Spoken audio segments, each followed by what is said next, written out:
Alright, in this video, ito yung result nung chinart natin nung March 4, which is Monday. And then bumili tayo diba ng GBTC and AEG. And ito yung result niya.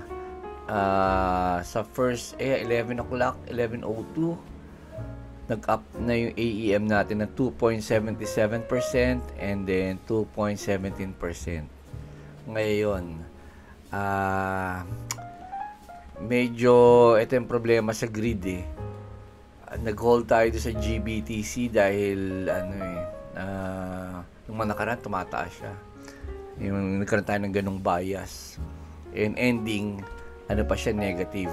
And ang nasa rules natin, kailangan by 11 PM Philippine time ibenta ko na lahat. So that's what I did with AEM, but not with GBTC. So learn from that lesson. Pag meron kayong rules, stick to it. Be strong. Parang pag tumaas pa siya, edi hayaan nyo na. Or yung pwedeng natin option na 50-50. 50, take profit mo na. 50, let your winners run. Okay, so in this case, hindi siya nag-run, nag-fall siya.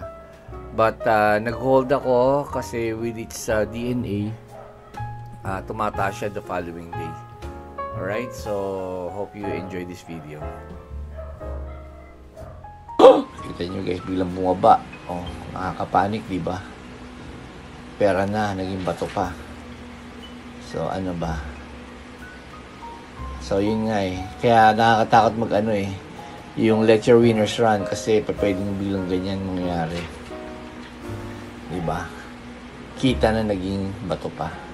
Pero again, let's be patient and let's trust our strategy na this can give us a 1:2